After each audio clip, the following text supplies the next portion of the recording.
Saka Charles. Mayroon kaming home service ngayon mga master. Pinuntahan namin kanina mga hali alas 12. Umuwi muna kami kasi sobrang tigas yung evaporator. Non-frost po, higher. Ang problema doon ng reklamo ni customer, maingay daw sa loob kasi yung blower niya dumidikit. Yung yellow kumakapal, hindi nagme-melt. Kasi tikita ko kanina barado yung drainage at saka yung evaporator na coil, lalagyan natin ng ito, insulation. Pinapamelt muna namin, pinabuksan, dinala ko na ito para lagyan namin mamaya. Kasi chinik ko na yung sensor at saka yung heater. Wala namang walang problema, chinik ko, okay naman. So yun lang yung problema. Ito lalagyan natin ng insulation para yung blower hindi siya iingay kasi kakapal yung doon sa loob, yung yellow, kasi hindi kusang nagde-drain doon sa papuntang drainage kasi nagbara. So titingnan na lang natin mamaya, nandito na kami sa customer. So dire-diretso na lang natin to para mas mabilis na lang kasi mayroon pa kami ayusin mamaya. Standby lang tayo saglit ha, pupuntahan namin. Susi. Ayun.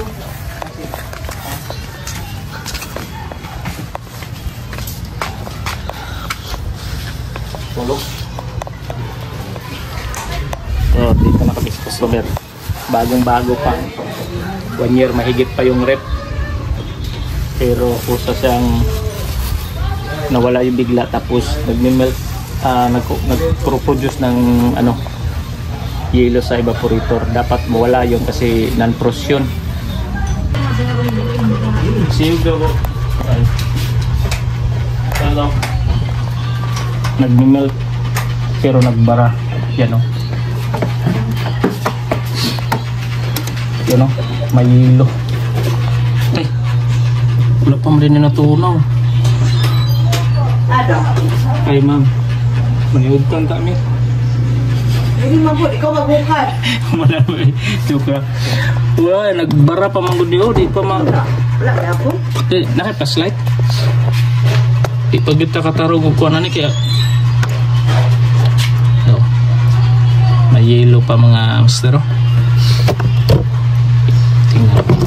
Tingnan natin sa... Raido. Na. Pwede ra. Pwede ra. Baga, yapon? Wala, go to Charles ka nang sana. Tilukat yung tubig ato. Yan walang tubig. Nagbara. Drainage. Walang tubig. Walang tubig. Pero asa tong flashlight? Sige, yan puno ng tubig. Wala, barado pa. Puno. Atawasan ko anong taba. Magwa na siguro ito ininit usap. Magdanaw gini ba? Wala pa? Kasi natunaw? Dapat. Kaya kung ako aning lagyan Tagalog na noon. Nag-quad bitaw ko Buk nga na ako insulation dere. Para? Kay isa po nasa sa hinungdan nga katuingon ni mga musaba. Kay kini manggod ang blower. Gi-check na nako ang iyang kuan ganina okay man.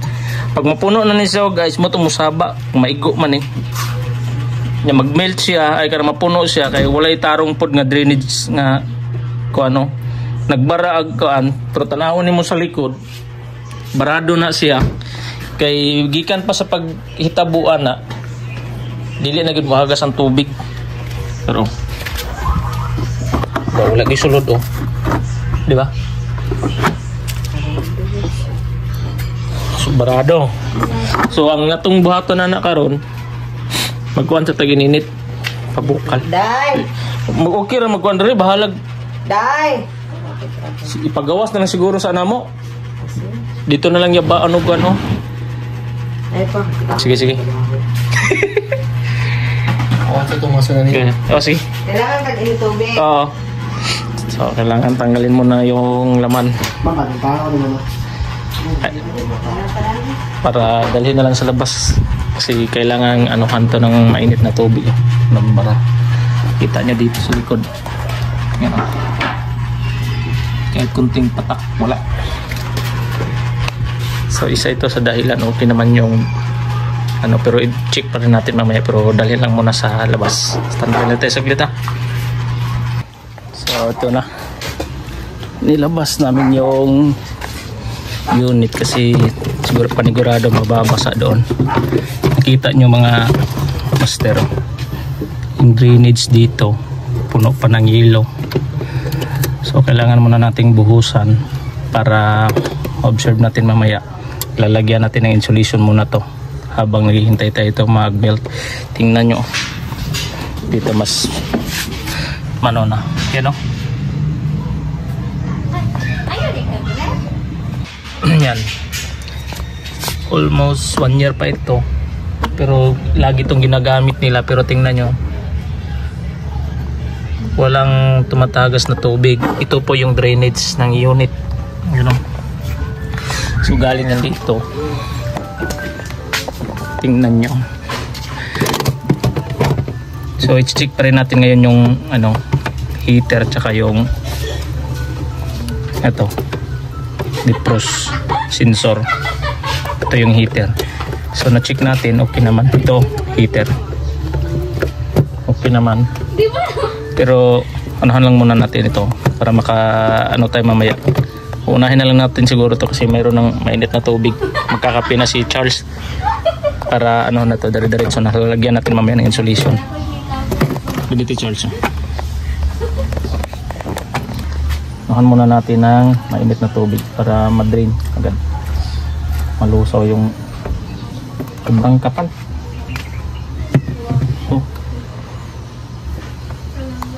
So lalagyan muna natin ulit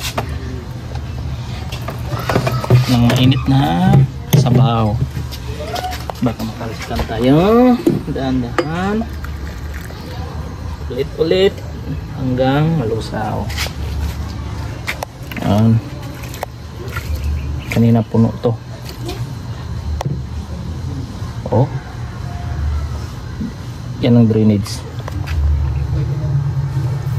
Pero tingnan ito sa likod Charles. Tingnan nyo sa ano. Wala pa? Wala pa.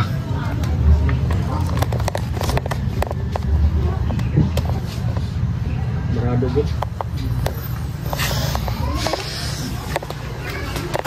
Oh, ano natin ulit para mas mabilis. Wala. Yan o. So wala nang wala yan. Baka mainit. Yan o. Umuusok na sa init. Init, lamig. Yan, mainit na. Wala nang yelo, pero wala pa rin.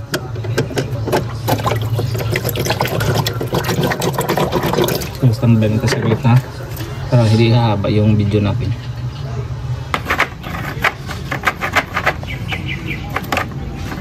Wala. Standby na lang tayo. Punta tayo sa loob.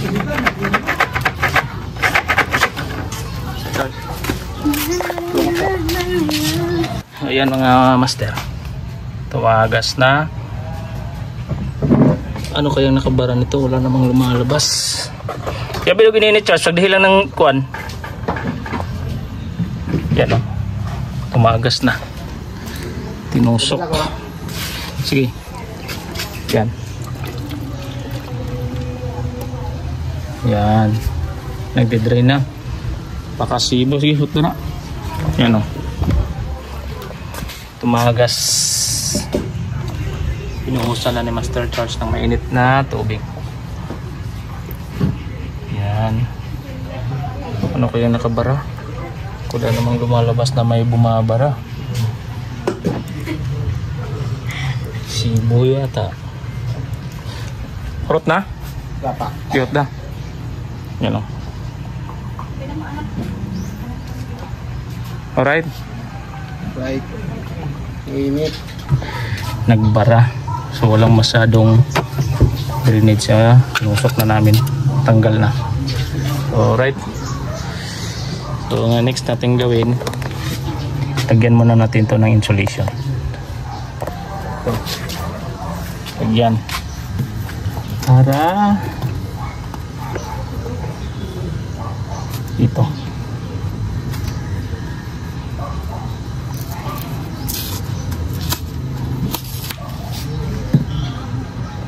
So, check muna natin yung heater.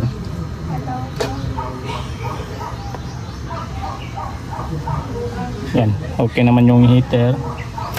Tapos yung sensor nya. Yan, okay naman.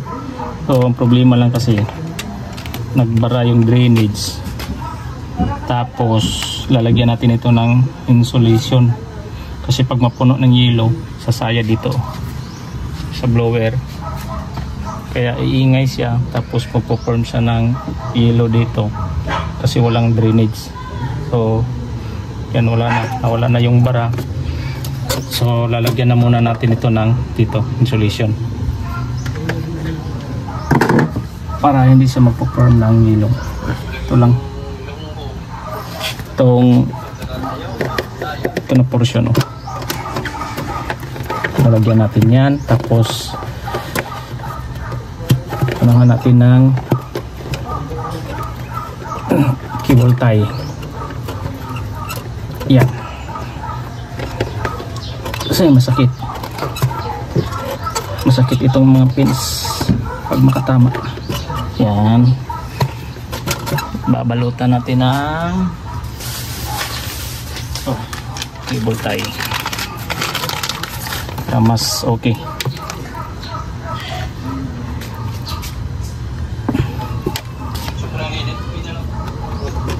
Yan, para mas maganda tingnan saka hindi matanggal yung insulation.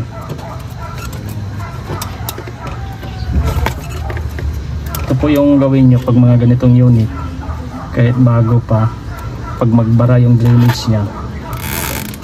Yan, pag magbara yung drainage nya, kahit hindi pareho ng brand, pag once na magbara yung drainage, ganito ang mangyayari. So, iingay kasi sasayad yung yelo dito sa pan motor, pan blade, hanggang hindi na magpo-produce ng magandang lamig kasi punong-puno na ng yelo sa loob. Wala kasing drainage, kahit tanong kanina nagbara.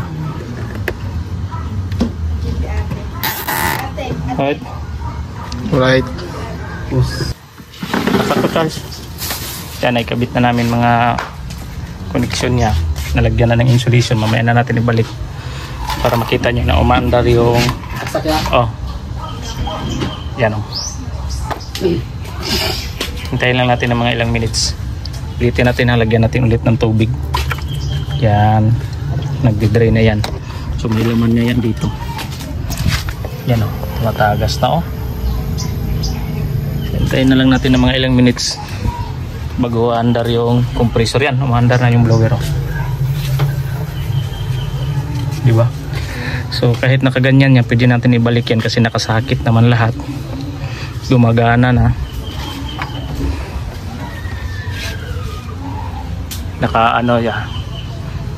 naka-standby siya kasi nakabukas. Pero pag i-post natin yan, pag nakasara yan, haandar yan. Tayo lang natin ng mga ilang minutes. May time delay yan, yan, mandar. So wala nang ingay. Yun ang reklamo ni customer, umiingay kasi nga napuno na niya ng yelo pati doon sa niya, sa pipe. Puno yan ng yelo, sasayad yung fan blade hanggang hindi na umaandar, puno na lahat. So hindi na magpo-produce ng lamig. So yan, diba? Pag nakasara ito, yan, nakabukas yan, so nag-i-stop siya. Pero pag i-close natin yan, hintayin natin ng minutes, under yan. Hintayin lang natin bago natin ibalik. Yan, diba? So ganun lang yung system niya to. So sara natin para andar. So hintay naman tayo kasi nakasara. Mamandar na yung compressor nito. Yan o. Yan, mainit-init na. Mainit na rin yung body. So walang problema, yun lang ang problema niya. Nagbara. At saka nilagyan natin ng insulation yung ano niya, yung tube. So ganun lang, right? Right. Good. Next time na lang ulit mga master, no? So hindi na natin pahabain. Alam natin na ano yung problema. Maraming salamat. So dagdag lang pala mga master. Tingnan nyo, umandar yung compressor kasi ano, nag-umpisa na mag ano ng yelo, diba? So kahit nakabukas yan, pwede natin ito ibalik kasi ano lang naman yan, nagsakit lang yan lahat. Madali lang naman kasi may dalawang tornilyo lang dito at saka clip lang. So pwede natin ibalik kahit naka-andar yan, walang problema yan. Ganun lang, unahin nyo lang sa taas kasi mayroon yung ano dito, parang clip. Unahin nyo lang sa taas, saka nyo dito. Ganun lang, diba? Pero kanina nahirapan kami magtanggal kasi punong-puno ng yelo. Yan o, umandar na. Ganyan. Diba? Switch natin siya para malakas. Yan, super press. Tapos na dito sulod kabinet dito, pwede natin ilagay ito dito sa pipe para mas mabilis din yung ano. Pwede naman 4, hindi umandar yung blower kasi nakabukas. O diba? So walang tunog kasi nakabukas. Tayo natin ng ilang minutes. Ibabalik na ni Master Charles yung tornilyo. Kabira na itong plastic na dito. Sige, tawad na.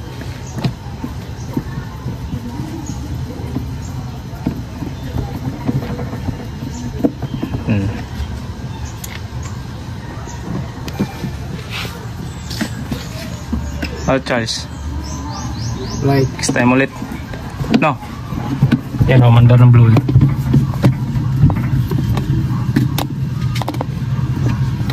Oh. Ayan o. Turbo na. Dito yan lalabas. Dito.